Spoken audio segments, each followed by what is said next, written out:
Being a leader isn't easy. But what if our view of leadership was an illusion that prevented us from realising our self-expression as leaders? Hi, I'm Kylie Stone, host of The Uncharted Leader. I'm a descendant of the stolen generations of the Kalali and Waka Waka nations. I'm a passionate storyteller, a researcher, marketer, a coach, a mentor, and a mum of 3 kids. Whether you're an executive, an entrepreneur, a business owner, an emerging leader, or perhaps you're someone who's interested in realising your potential and achieving your goals in spite of the challenges of life, then stay tuned. This podcast is for you. We have a crisis on our hands. 85% of people are unhappy in their jobs. According to a global study by the Potential Project, 77% of leaders believe they're doing a great job at engaging their people, but 88% of employees disagree. And 65% of employees said they'd forego a pay rise to see their leaders fired. Now, I've been in leadership for over 20 years. I got my first leadership role when I was 27, and I'm now leading a coaching consultancy and leadership transformation. A leader is anyone who is willing to take responsibility for recognising the potential in themselves and others, and has the courage to develop that potential. It's less about who people are and more about how they behave and show up in difficult situations. Everyone has a story. I have one simple goal: to tell their story in the hope that you find one piece of gold to apply in your life, to ignite your passion, grow your influence, and amplify the impact that you have in the world.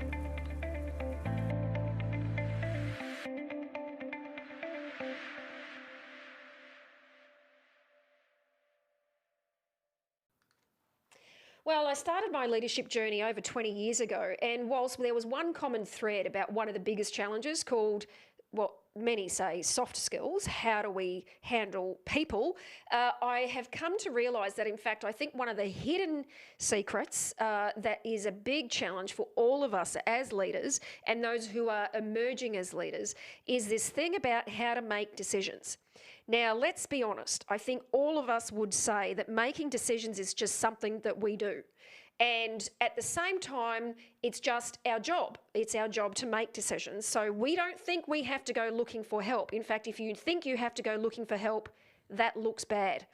But what if this thing about decision making was a thing? What if there was a process? And is this the reason that we find ourselves deeply stressed, upset, frustrated, and thwarted in our ability to express leadership? And indeed, do you think that if we actually mastered that skill, that in fact the relationship that we have and the struggles that we have in taking care of people may actually be easier?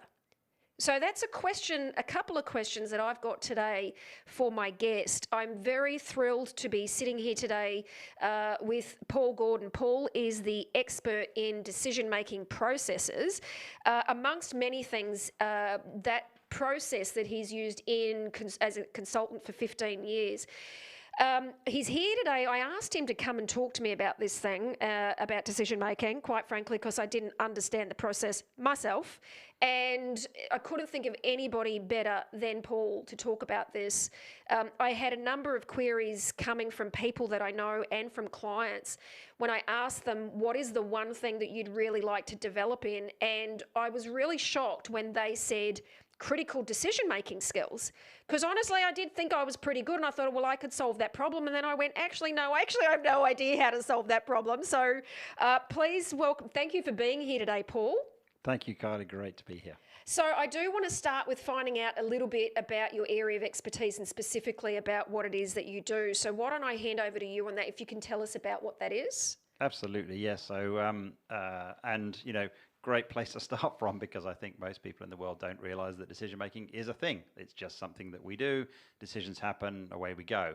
Yet there is a need, and in fact I've spent at least the last 15 years of my life working with leaders in large organizations, helping them make hard, complex, big, multi-billion dollar often decisions.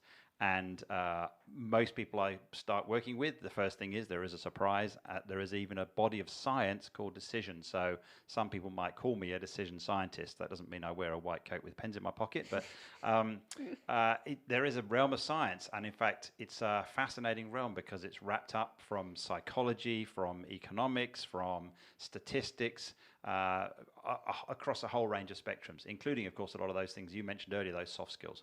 And so when did this actually start for you?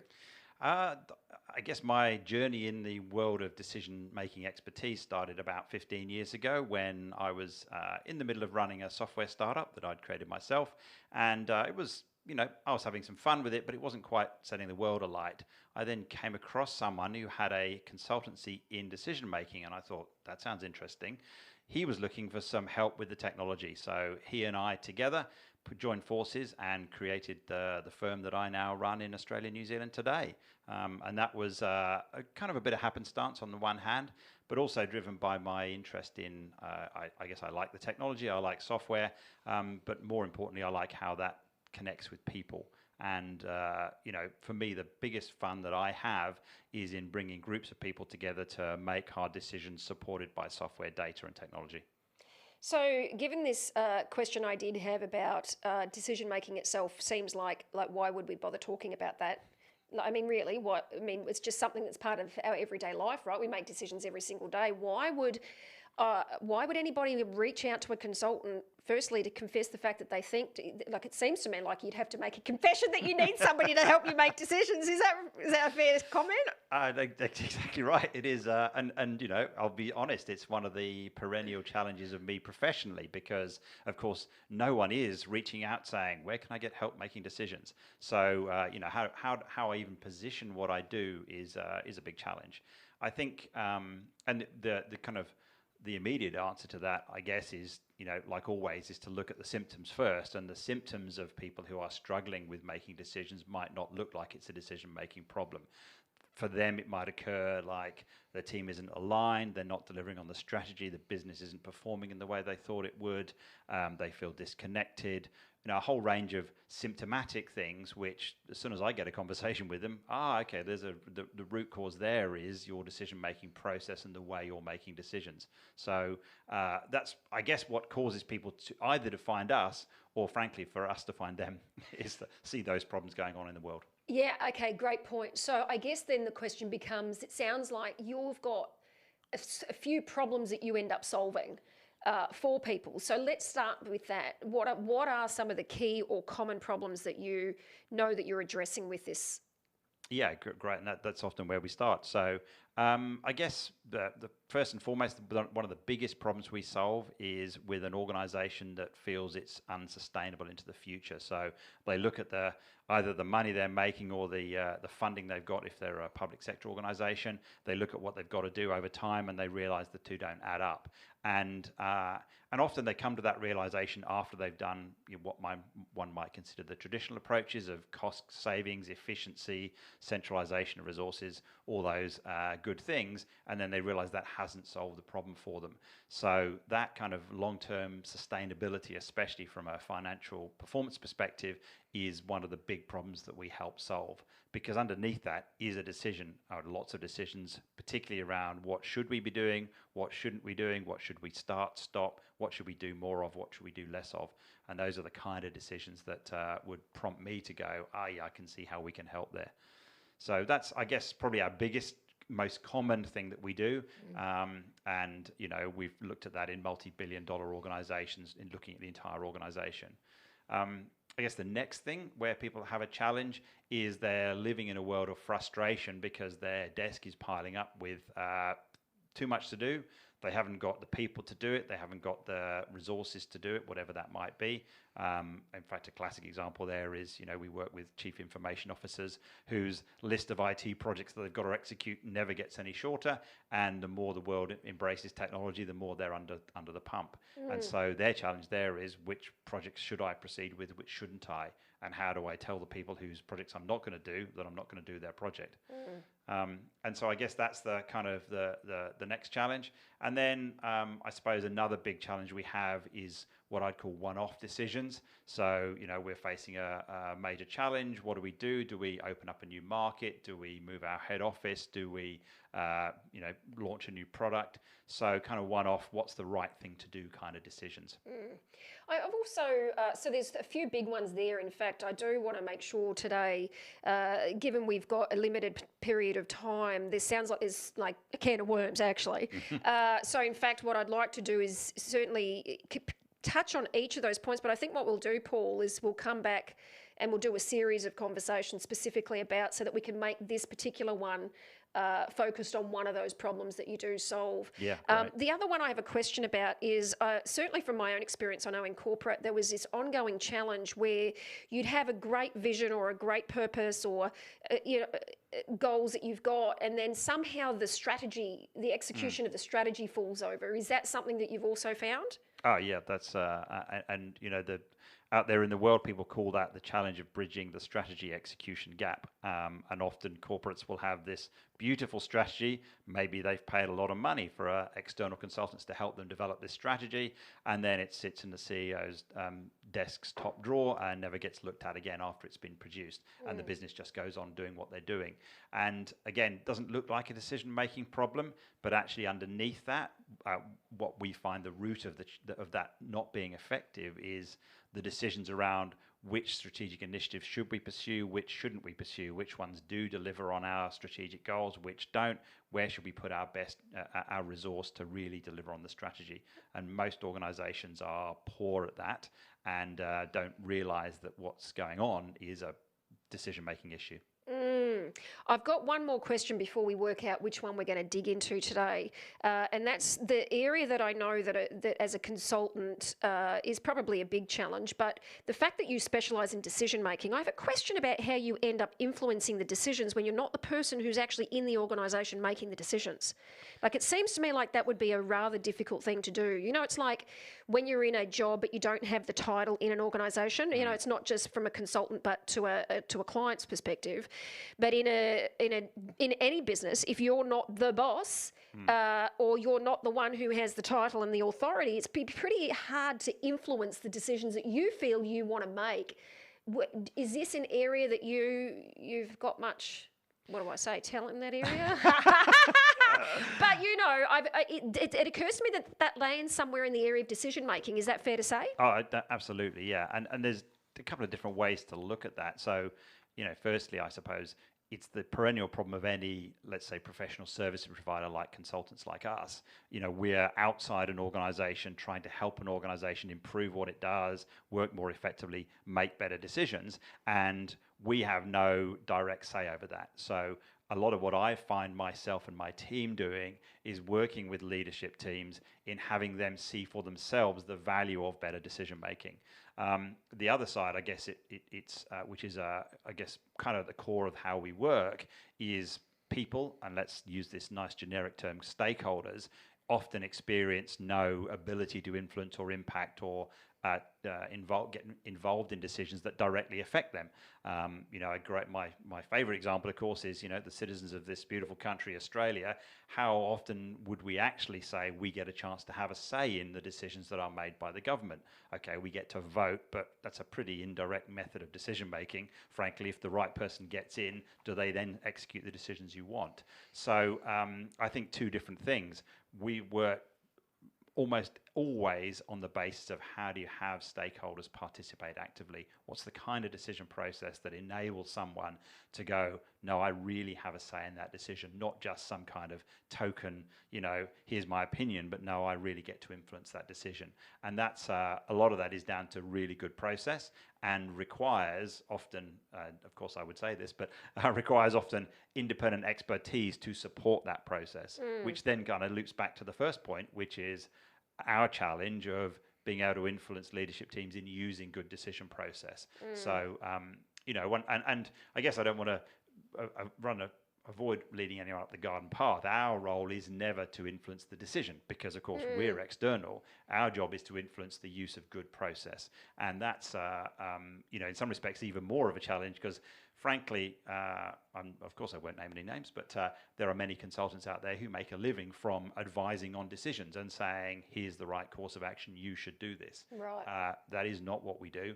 And frankly, our experience, some of that upset we started not talking about at the beginning that leaders have, comes from their own lack of any ownership or engagement in decisions. Yep, they've kind of delegated the decision to an external body called some consultant. They've given advice, said, here's the report, that's the course of action, and the leader feels no engagement or ownership in that. But at least they go, great, my back is covered because I've got the big name on the top of the report. Yeah, right. Well, I feel like one of those girls in a 7-year-old girl in a lollipop shop for the first time, thinking about which lollies do I choose first, because everything you've spoken about so far is like, oh, okay, I want to learn more how to do that. And not only just from a business perspective, but this last one that you were talking about, influencing, I'm also interested in how to understand that better, not just in business, but for my relationship. Like all of a sudden I'm left with, oh, how could you mean there's a talent or a skill towards being able to master that process? Oh, I could use that to make sure I feel like I'm getting the traction I need, and in both ways. How can we be more effective as partners in making decisions to ensure that both of us feel like we're kind of involved in the process and supported with what we need? So right now, I think there's a lot of things that you've mentioned in all those problems. And so I'm going to say, why don't we even step back? Because you did mention that right there, that there was some fundamental upset and frustration and stress around that leaders experience, and they're not even generally aware that the problem is around decision making. So I think today, Paul, I would actually like to talk about that more specifically, what that challenge is. Because I think certainly for myself and for everyone, before we go down that garden path of looking at what is the problem that we're actually trying to solve, I think it firstly helps us to identify the need and why we even think that this is an important thing. And if it's okay with you, I would like to bring you back so that we can have a deep conversation specifically about each of those 4 problems. Would that work? Yep, very, very happy to do that. Okay, good. So why do you even think, what's this upset that you think's in the background for people around decision making? I think it's, well, let's pick an example. And, everyone has experienced this concept of buyer's remorse. I've just gone out and bought the latest new, obviously in today's environment perhaps not so, but just gone out and bought the latest new car. I was so excited to buy it. I get it home, I drive it down the street, and suddenly it just doesn't feel like it's the right thing. Now, most people would not experience that as a poor decision. They would just experience it as some kind of upset, some kind of disappointment. But what I know is, and the decision science bears all this out, is that what's happened is you've made some decision about the particular car you want to buy based on a bunch of factors that aren't really the things that matter to you. So your upset comes from it's not delivering on what you really care about. It's delivering on the things that maybe you thought you should care about. Someone had given you some advice that, of course, I should buy the latest this, that, or the other because of its wonderful environmental footprint, and yet you drive it down the road and frankly, you don't really care about that, but you didn't know that. So buyer's remorse is one of those upsets, and of course, you can imagine exactly the examples in the corporate or the professional workspace where the same thing happens. We've made this major decision, we've committed this major change program, we've started on it, and you as the leader just don't feel the energy towards it. And in fact, what you end up doing is marginalizing it or not committing the due resource to execute on it. And so, often what that will feel like will be this there's a momentary, let's say, relief from decisions made, because of course there's a lot of stress in decision making and a lot of tension building up to it. Decision made, thank goodness we can move on, and then very quickly left with that kind of either bitter aftertaste or just general malaise around, well, kind of so what? And those sort of symptoms are what point me at, there's a decision making issue here. Mm. Oh, I've just, so I was like, oh, that explains my reaction to what happened when I purchased the Q7 and then spent a lifetime of concern over doing that until I decided to finally sell and downgrade to a Toyota. Uh, I think my purchase was pretty much off how I deserved it, but not recognizing that the desire to deserve it came from my experience of feeling like I was just falling apart with 3 kids under 3. Oh, oh dear. Oh dear. Fabulous. And bringing it back to the workplace though, I can also see not only are we making decisions, and then there are many times we kind of do know that we've made decisions that are not really the best interest of the organisation, but we do it because, we think it's the right thing to do, or it looks like it's the right thing to do. But not only after the fact do we stop, what happens, I've seen certainly, is people just run from it. Yes. Like, just run. Let's just forget about it. Let's move on, and keep pushing people to move on. But there's this tale of destruction that seems to exist with the people that work around them because they're just wanting to try and avoid the fact. Is that exactly right? And I think that's the kind of parallel of that buyer's remorse shows up in much more, let's say, impactful ways in the professional context, because what I guess, just stepping sideways slightly from that, what we know is that decision making really has two halves to it. Most people think, the job of decision making is to make the decision, should I buy the Audi or the BMW or the Toyota? But actually, the decision is only one half. And frankly, you could roll a dice or toss a coin and that will give you a decision. The hard bit is the commitment to the decision that has the decision carried out. So that release called, we've made the decision, yes, we're going to move house, we're going to open a new office in Hong Kong, whatever, that decision made, that relief from making the decision is, of course, extremely short-lived, because then you've got to live with the consequences. And unless the decision's been made in such a way that it actually takes into account that kind of future world you're building from the decision, you're in real trouble. Yet people put their attention on, have I got the decision? Not, am I making a decision that we're now actually committed to? It's back to that corporate context, your example earlier around the strategy execution gap, that's one of the key things in there. It's making decisions that aren't actually aligned with what we say we care about as an organization. So yeah, we've made the decision, we've invested in this new project, this change activity, but it's not actually consistent with our strategy. And so we'll find either we'll execute on it badly, we won't put the correct resource in it, everyone's disgruntled, it'll become a bit of an orphan in somewhere, hidden away in the corner of the business, or we'll try and go full steam ahead and then we realize we're nowhere near hitting our strategy. Oh my goodness, you remind me, I read an article about a month ago published by another colleague actually from a consultancy firm about questioning the expenditure of an organisation. And I'm going to plug it because I don't ever say that I'd probably be looking to them for sponsorship.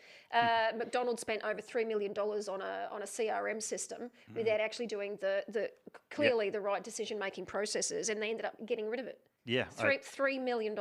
And unfortunately, the world is, particularly in the IT domain, the world is littered with examples of IT projects that have gone down that same path.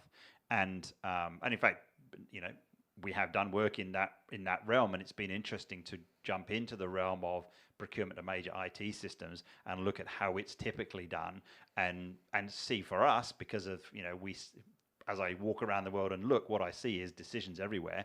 When I look at the world through my lens of decision making, it becomes blindingly obvious what's going on. And you can see particularly in, and I'll laugh because this brings it to the very humanness, often, and where we've been involved, CIOs, their number one requirement of the system is to have them not on the front page because it's a failure. So it's not about the functionality, it's not about the fit of the system, it's not about the cost, it's just about, I don't want to get a reputational impact from doing this. And of course, if you, what I'd say in the world when I'm working with clients and pushing them pretty hard, I'll say, if you just want to make a decision that has the minimum reputational impact, the answer is no decision. Let's be straight about that. So, you've got to balance that. You've got to trade off the reputational risk from what is the upside. And unless you do that explicitly, of course, we see that in politics all the time. I suspect most people would imagine that the reputational thing is the only thing that drives political decisions. Okay. So it's very easy, Paul, for us to sit here and look out there at others for their failure in making decisions, right? I mean, this like hearing what you're saying, I'm like, absolutely. And then at the same time, I'm also hearing things like, oh, well, getting married. Geez, that's a decision. Well, geez, you wouldn't want to make the wrong decision and then just damage your reputation by saying, I'm not going to show up at the altar, which, I've not personally done. Yes. But then you've got divorce. Well, that doesn't look good either. So in fact, if we bring it back to the humanity side, that's certainly some things we can see. So there's a whole lot of areas, I think, in life where we are plagued by the paralysis of decision making, I think, from what I'm hearing and what you're saying. And I want to actually quote something that I read of yours that you posted on LinkedIn recently from Seth Godin. You've said here, Seth Godin, as always, was on the money today. Much as we may not realise it, many of us make decisions for a living. And some of us even help others to make decisions. So why not consider greater decision effectiveness? So tell me more about this, Paul, because I do think we as individuals, taking it out of the corporate context for a second, because a corporation is simply a bunch of individuals in there making decisions, right? I want to now bring this conversation back to some ownership at the level of individual and how we can see how this plays out for ourselves. Because if we're going to get any traction, in my my humble opinion, about having this work, it's one thing to have it work within an organisation, but I'm interested in humanity and I'm interested in enabling people to express their leadership and specifically getting some power in this. And so I'd like to look now for us about this comment you've said specifically about the decisions we make in life and how we can get some power about that. That's and I think I'm be the first to admit that if I look back over my career and my life, I've got plenty of points where I can see that was a terrible decision. Why did I make that? Now I have, of course, the benefit of this perfect hindsight, and I can see quite clearly what happened there in that decision. Why did I choose to maybe hire that person some time ago? Why did I choose to take my business in that direction? And what I notice, and I think this is directed to your point, what I notice there is undue influence over some of the factors that often are about the externality, the human need to be, I'm okay, people like me, I'm successful, and using that as a lens to make decisions. Of course, it's valid, and we can't forget that. But if that becomes the only lens, we can end up in a very poor place. And I think that as the car example is a good one. Many people will choose a vehicle based on how it makes them look as they drive down the street or as they talk to their friends. No, come on. I did look fabulous driving my Q7, seriously. Exactly. And nothing wrong with that. In fact, what's wrong is to not admit that. And I think that's also where a lot of upset comes in decision making, is what I really want to consider in my decision is how it makes me look. That would be terrible to do that. How self-centered. So I'm going to write that thing off and I will buy the wrong thing. I will buy the thing that doesn't have any value in terms of making me look good. So I think there's it's one of the places we start with in decision making is thinking about not the decision itself. So let's just put that on one side. It's not even about, do I buy the Audi or the BMW? Let's think about how I'm going to make the decision to buy the BMW or the Audi. Yeah. Let's think about how will I make the decision first before I even think about whether it is a BMW or an Audi. And often one of the reasons we say that is because once you think how you're going to make a decision and therefore what's important in the decision, who knows what new things suddenly occur to you. You might not have realized that actually what mattered to you was looking fabulous, and therefore, although you thought you needed a Q7 because of the, running the kids around and the vast size it has, actually, maybe a Porsche Boxster would have been a better answer for you, especially an open-top one where you can really look good because everyone can see your, how you're wearing your hair today. Yes. For example. So. Well, I have actually thought about that. Now you say that. All right. So I'm going to put us both in a place of leadership right now and expressing it, right? So one of the things that I know that you've commented, your view about leadership is someone who's open and authentic and has the courage to say, when they don't have the answer, right? Yeah. And in my view, I do have quoted, in fact, Brené Brown's view. I love her view about great leadership is being able to inspire ideas and problem solving in others, but it takes being vulnerable, right? So right at this point, Paul, I'm going to put us into that place business and actually take a look, put the spotlight on some stuff. Yeah. So I'm happy to go first, or you can go first. What would you like? Oh, you go first, and Yeah, you follow apply it with on me, and then we'll flip it back over to you. Absolutely, Okay. yeah. So I left corporate 2015. Was juggling 3 kids under 3.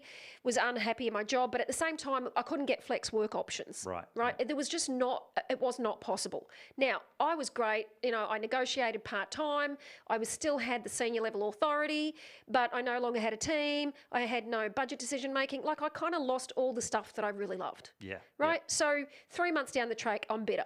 Yes. In a job I hate. So I go, that's screwed. I'm going to go do something about that. Right? That's kind of my thing. I do that. If I'm not happy, I'm going to do something about it. So that was 2015 that I finally made the decision to exit out of there, right? Biggest lesson I made, lesson or mistake that I realise I've since made, is that I jumped out before really providing any financial stability, right? Yeah, I just went, let's just go do this and see what happens, right? And at the same time I made the decision because I was, I kind of got myself to a point where I was like, you told my boss basically, you really shouldn't pay me in this money. You pay me too much money. You should get rid of me. So I walked out with the redundancy. So I went, yes, make the decision. But in hindsight, Paul, was a number of things that I didn't deal with, called many people who leave a high-paying job like that, who've got 3 kids, have a mortgage, are going to find something to fall on. Yes. I didn't do that, right? I followed a purpose. I followed my passion. I started Team Women Australia. We started mobilising women. I was mentoring them for nothing, and so wasn't getting paid for it, and then got stuck with, okay, I need to commercialise this. And I've done lots of things over the last 5 years, right? We've run workshops, we've run events, and every time I've hit a point where I'm like, it's just not the revenue model I think works. It's not the thing that's going to, events don't pay a lot of money. Yeah. Women are not paying, workshops not paying a lot of money. It's not a sustainable model. No, okay, try something else. So I tried, right? Now, last year, I decided I was not going to throw the baby out with the bathwater because I'm very committed to that purpose, right? So, but at the same time, I've got 3 kids. So I go, well, I'll focus on my core coaching business and I'll drive that. Ironically, coaching a lot of women in the same thing, but start building my coaching out. Incredibly successful last year. Just went from nothing to selling coaching at a very premium price and making a big difference, right? Great. Except 1 month before I'm about to launch one of the biggest workshops I'd planned for, it's taken me 6 months in the pipeline to sell this piece of work to Qantas, right? And here I am on the day, right, on the morning of, they call me and say, we want to increase the numbers from 25 to 35, 2 of Alan Joyce's direct reports, and we're going to run this Resilience Wellbeing Performance Workshop. Fantastic. 24 hours later, I get a call, Kylie, we need to postpone. We'll get back to you once we realise we just need to shuffle a few things around with the date. No problem. That was the Tuesday, Paul. Guess what happened on the Friday? They walk out of a town hall meeting with Mr. Alan Joyce himself, and I get a call. We have to let go of 20,000 staff. Kylie, I'm really sorry. We're not going to be able to go ahead with the work. There goes one of the biggest pieces of work I had scheduled for that month. Now, fortunately, I still had some stuff in my pipeline called coaching clients. So, pick that up, no problem. Literally, Paul, the following week, day by day, I got phone call after phone call. Can I put this on hold? Can I put this on hold? I've just had to sack 154 staff. We're not going to be able to do the workshop. Like, oh my God. So here I am, right? Sitting here now looking at some decisions that one needs to make. I've got a not-for-profit that pending the income stability on that business, I've got to build for offering.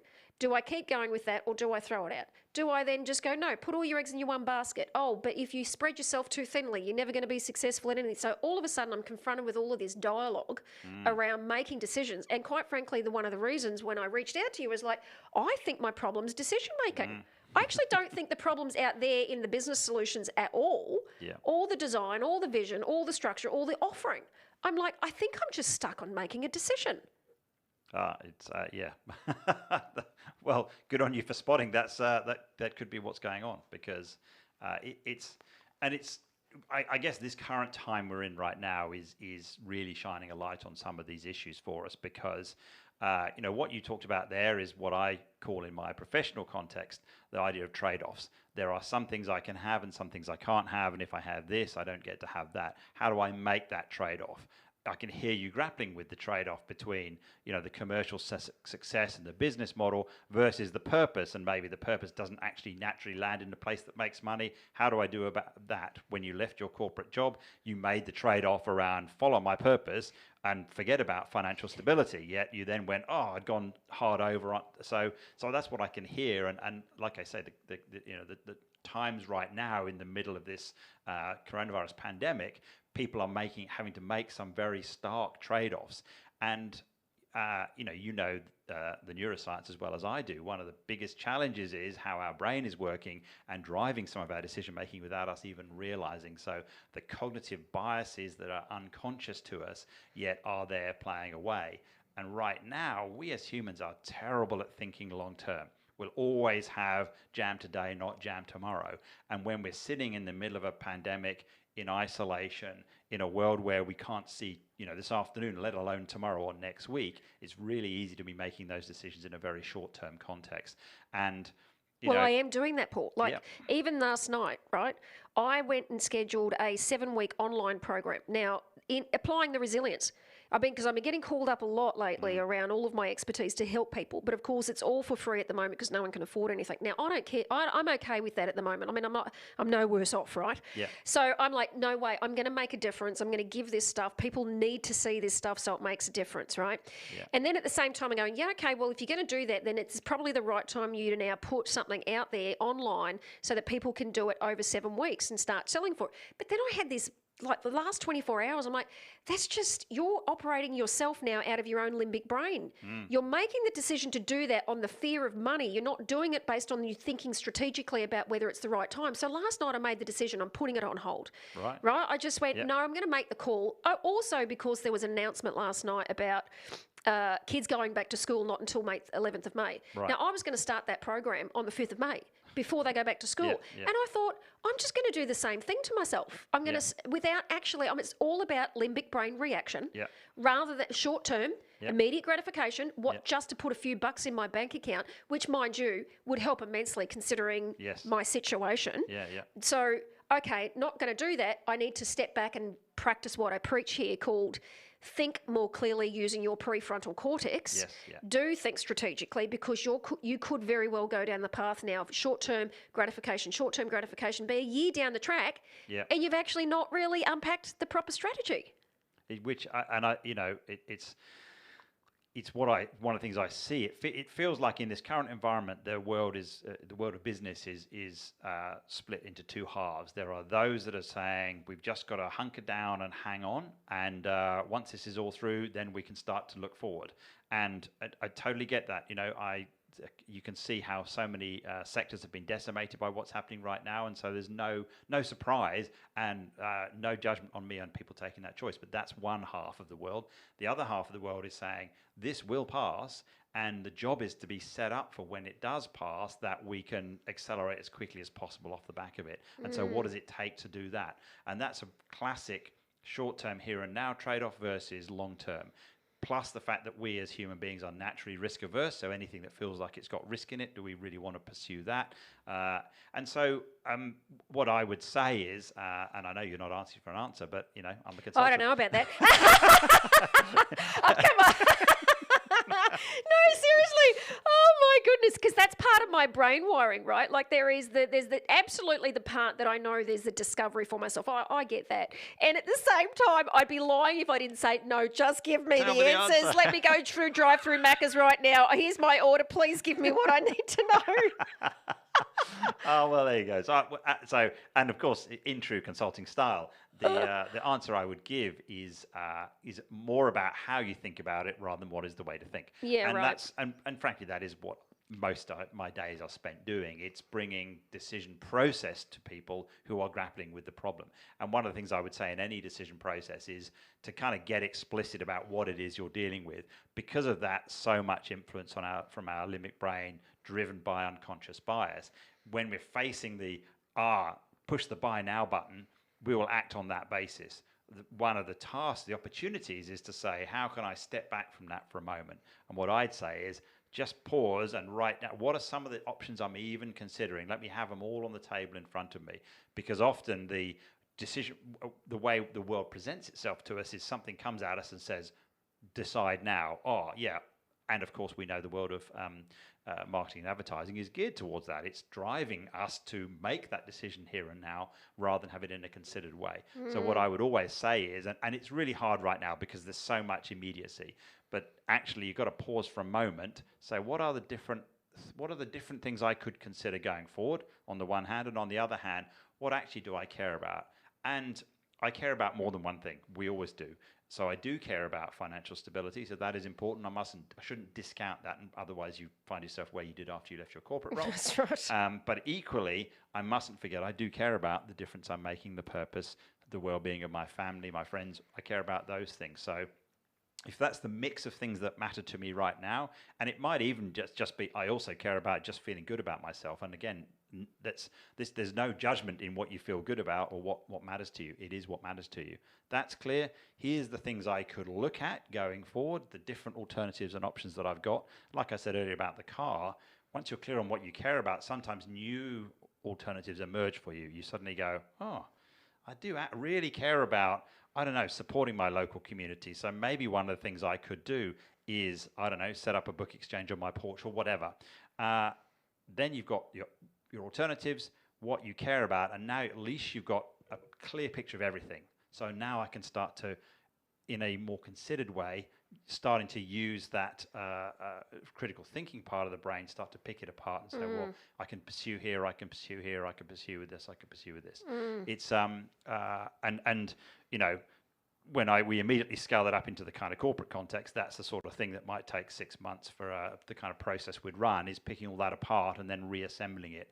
But I guess the nugget in it is the temptation is to make the decision now, when really do you actually have to make the decision now, or is it worth investing a bit of time in deciding how I'm going to make the decision and then make the decision from that basis? Well, you and I are fortunate because we're going to be spending the next 5 weeks together, so I think I can make a decision in 5 weeks. I reckon so. Speaking of which, what we're going to do, Paul, is, given that we are going to come back, because I know there's five different steps. I mean, you're yes, publishing a book at the moment, right? I am, yes. Yeah. Hard Decisions Made Easy. Oh, okay, great. Well, I think then we might park it there for today, and we might then come back and talk about each of those distinctions, the various 5 steps, the stuff that you are going to unpack in your book, and we'll talk about those.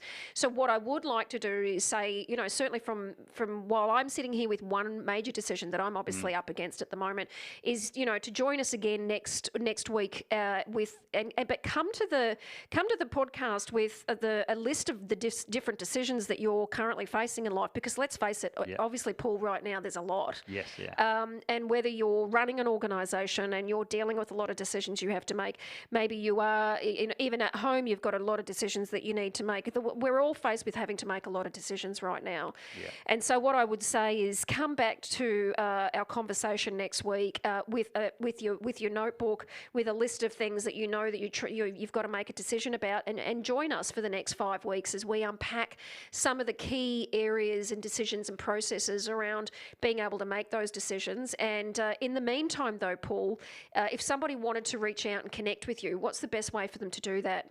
Best way to reach out and connect to me is either through LinkedIn, and I'm sure that my LinkedIn details will be available, thank you, or through my company website, catalyzeapac.com. And there's lots of useful resources on the website too, so just to give you a few pointers. Oh, great. Well, we will put them in the show notes as well, and put all the links through. So thanks for joining me today. Thanks, Kylie. Been a great pleasure, a lot of fun. Thank you.